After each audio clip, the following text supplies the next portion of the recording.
Bueno, damas y caballeros, tengan todos muy buenos días y reciban todos un cordial saludo a los que nos siguen a través de nuestras redes sociales. Hoy viernes 3 de febrero vamos a dar inicio una vez más a esta presentación de los Viernes Geocientíficos. El tema a tratar el día de hoy, registro estratigráfico del borde occidental de la cuenca Huallaga. Esta presentación estará a cargo de la geóloga Claudia Fabián, quien realizó sus estudios en la Universidad Nacional Mayor de San Marcos. Trabaja en el IGEMEC desde el año 2011, actualmente en la Dirección de Recursos Minerales y Energéticos. Participó en los diferentes proyectos desarrollados en la faja subalpina de Cordillera Occidental y el Altiplano. Autora y coautora de publicaciones en temas de estratigrafía. Actualmente es estudiante de maestría en la Universidad Nacional Mayor de San Marcos con mención en Geología Regional y Tectónica. Recibamos así, por favor, a la geóloga con fuertes aplausos.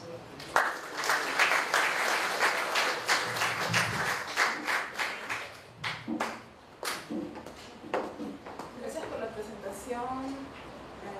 Gracias por todos por estar aquí. Bueno, el trabajo que voy a presentar el día de hoy es parte de la actualización de la Carta Geológica Nacional que se desarrolló con el proyecto GR6 de la Dirección de Geología Regional durante el año 2012.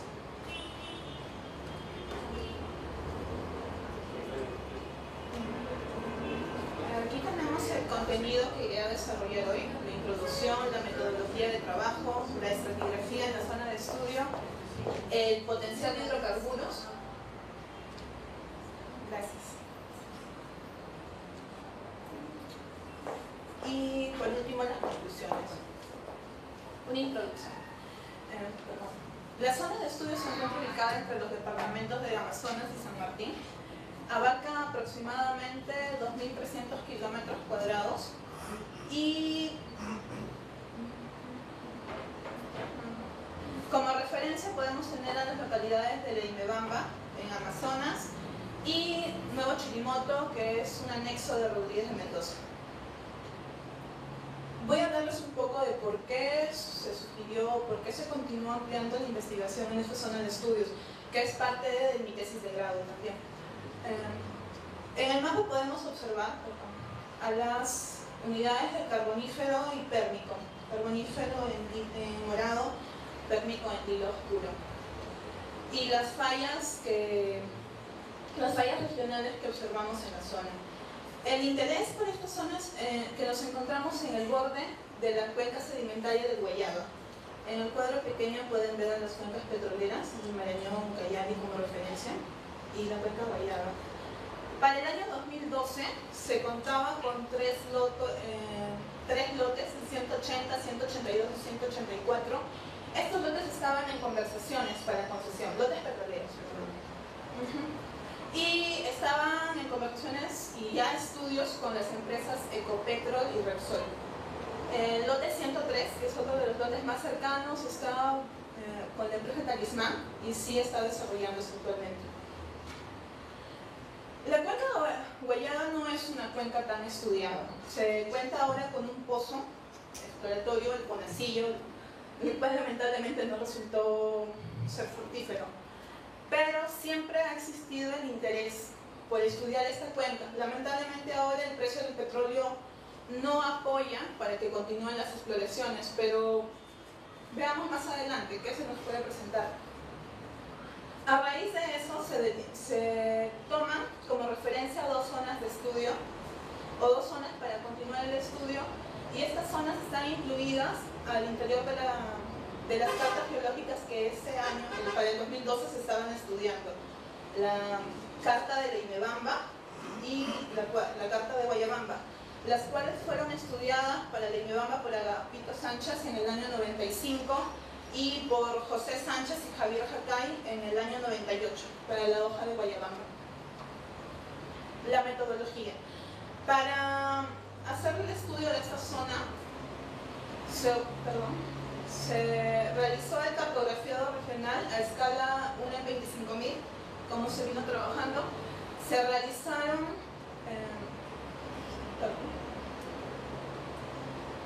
Se tomaron, esa es la carta geológica base, no la actualizada. Se tomó en cuenta tener dos zonas, el sector Los Chinchos, donde se realizó un transecto estructural desde la zona de Laimebamba hacia, de la zona de Laimebamba hacia la localidad de Los Chinchos, continuando hasta el sector Río Verde. Fue un transecto de aproximadamente 6 días, yo participé durante el transecto de Los Chinchos. Y luego estuvo determinado para trabajar en otro sector, el sector determinado Río Verde. Este lugar de trabajo fue tomado por José Sánchez y Javier Jacay. La diferencia estaba que más de 10 años después ya se contaban con vías de acceso, estaban abriendo una carretera, lo cual nos permitió levantar 6 columnas estratigráficas parciales de acuerdo a los afloramientos. Hay que tener en cuenta que es una zona de ceja de selva y poder contar con un afloramiento extenso es complicado.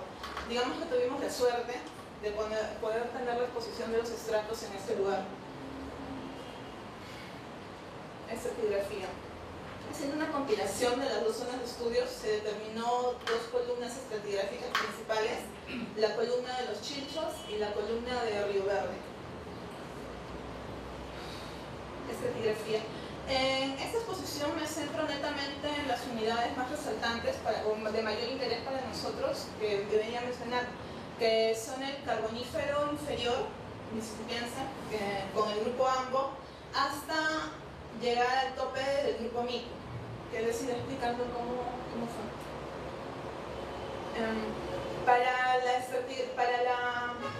la carta base, sobre todo en el sector Río Verde, con la actualización con el levantamiento de Jacay y José Sánchez, ellos determinan a las unidades del AMBO consecutivo con el grupo Mico. No tenían a otras unidades entre el AMBO y el grupo Mico. No contaban con un Tarma, no contaban con un Copacabana. Sin embargo, sí mencionaron que habían encontrado restos o registros fósiles, pero para el cartografiado del 100.000 no era posible desarrollarlo, o no era posible integrarlo en la carta. Nosotros, al levantar las 2 columnas, o al generalizar estas 2 columnas, sí pudimos darle detalle, al contar también con mayor información, como les venían comentando. Entonces, para el grupo de Los Chinchos se toma el AMBO, el carbonífero inferior, se toma a otra unidad representada por el Copacabana, por el grupo Tarma, y se superpone una unidad representada por el grupo Copacabana. Esta se encuentra en un contacto discordante con la formación Mico, que no he desarrollado en este tema. Mientras que para el sector Río Verde sí se observa al grupo AMBO al sur de la zona de estudio, donde también se realizó el cartografiado. Contamos con el grupo Tarma en menor disposición de espesor, al grupo Copacabana, y superponiendo el grupo Copacabana nos encontramos con una secuencia estratigráfica que podríamos fácilmente determinar como el grupo Mico, pero también contamos con información de una columna detallada estratigráfica levantada en el mismo sector, al norte del sector de la zona de estudios correspondiente a Mico, que es diferencial a lo que observamos para la formación N. Perdón. Tarma y Copacabana son muy diferentes que los Tarma y Copacabana clásicos del centro, porque veo que ¿cuál es la litología en general de los centros para los... La voy a detallar en la exposición. O sea, estoy haciendo una generalidad. Para el grupo AMBO, voy a detallar lo que hemos observado en la columna estratigráfica del sector Los Chinchos. El grupo AMBO se superpone en modo discordante a la formación Magno, los metamórficos de Magno, y está constituido comenzando por una secuencia de areniscas feldespáticas con niveles de lutitas negras carbonosas que van espesándose en la relación arenisca-lutita, continuado por una secuencia de areniscas feldespáticas de grano fino a medio y niveles de lutitas,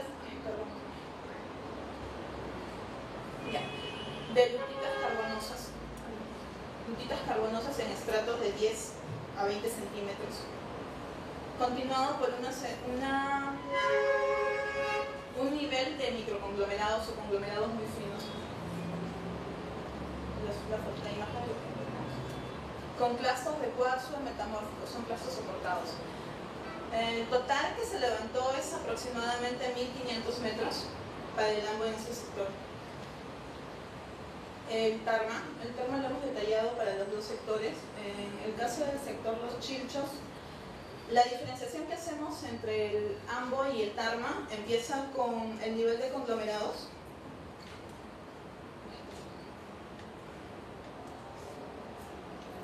El nivel de conglomerados, y en la secuencia las lutitas son más calcáreas. Ese es uno de los criterios que tomamos para hacer la división. A la vez que también presentan intercalaciones de areniscas, y estas areniscas también cuentan con matriz calcárea.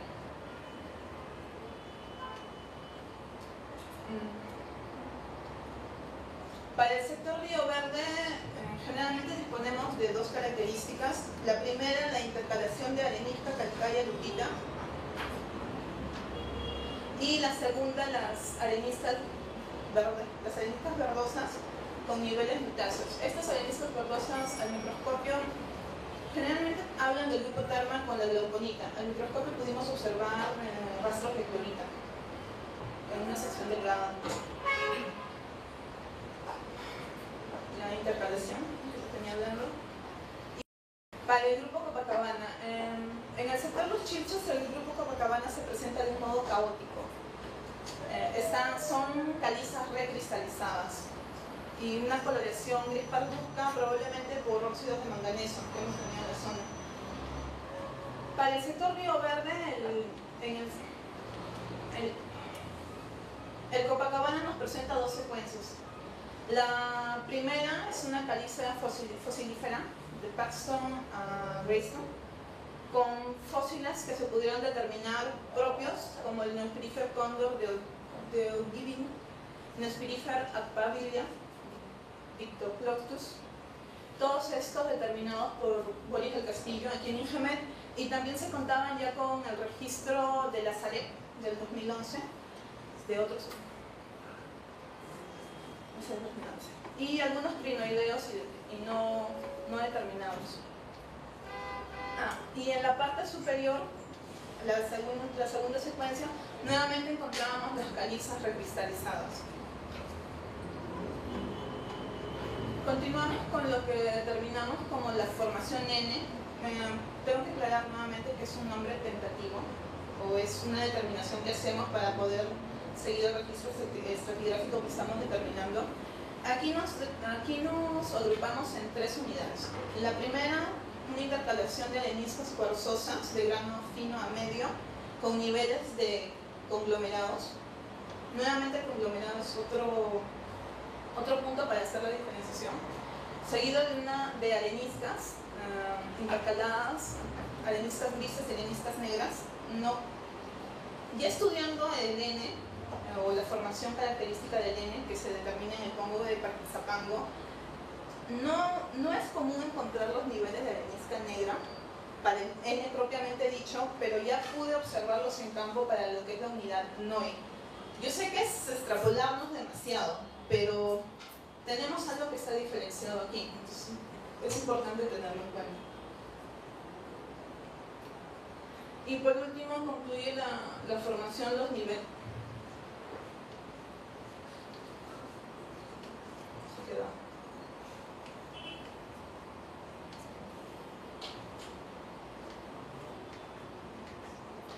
El nivel netamente lutáceo carbonoso.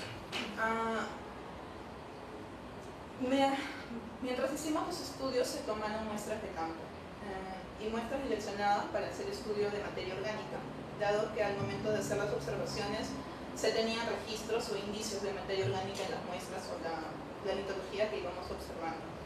En total se eligieron 27 muestras, 27 muestras para toda la columna estratigráfica del sector Río Verde, y fueron analizadas en el laboratorio del SB. De esas 27 muestras, 8 muestras nos dieron resultados de regulares a buenos a partir de 0.5 en contenido de materia orgánica. Siendo curiosamente los resultados mayores, la tabla que presento es un promedio ponderado de acuerdo a la cantidad de muestras con relación al porcentaje de TOC. Y siendo el porcentaje más interesante para los niveles calcáreos del grupo tármico, calcáreos y calcáreos. Al momento de hacer, este es el diagrama de Van Krevelen, que analiza el índice de hidrógeno con respecto al porcentaje de TOC. Tenemos, lamentablemente para esta zona, una materia orgánica inmadura, con un querógeno tipo 4 inertita, no productor de petróleo. Tendríamos que tener observaciones que en la zona donde nos encontramos estamos controlados por 3 fallas principales: la falla de Chachapoyas, Salumilla y Río Verde. Y estamos centrados al borde noroccidental de la cuenca Guayaba.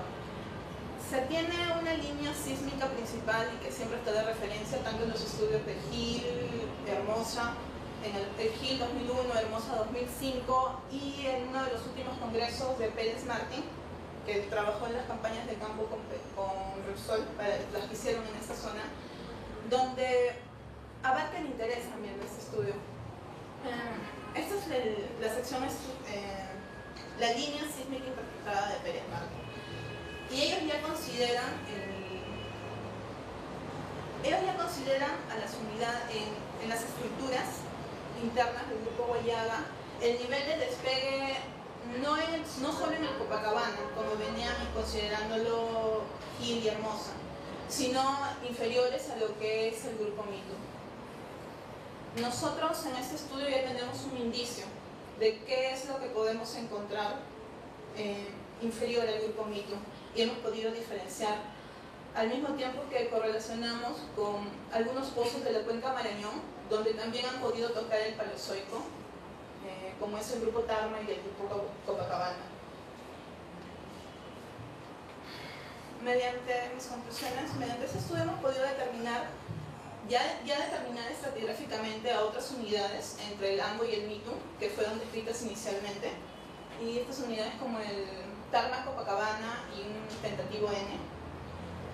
Mediante el porcentaje de TOC se puede determinar no una determinación final, pero sí un indicio de la materia orgánica que puedes contar y el potencial de hidrocarburos.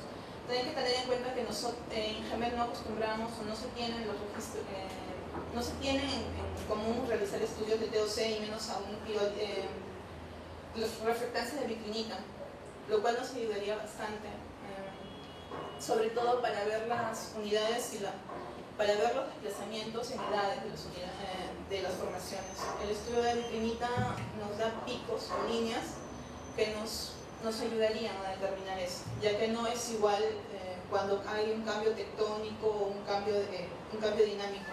Hay una variación marcada y la vitrinita nos ayudaría en eso.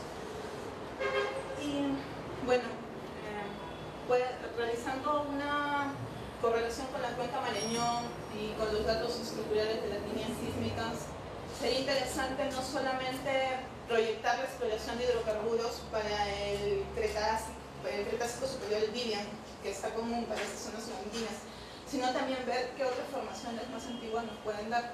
Hay que tener en cuenta que en cuencas sedimentarias como Madre de Dios, por ejemplo, se ha podido determinar como roca generadora el grupo Ambo.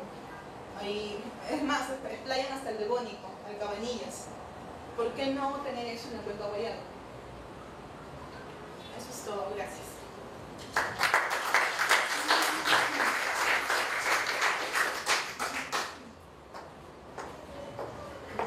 A continuación, damas y caballeros, vamos a realizar una pequeña ronda de preguntas respecto al tema expuesto. ¿Alguien que quisiera hacer alguna consulta?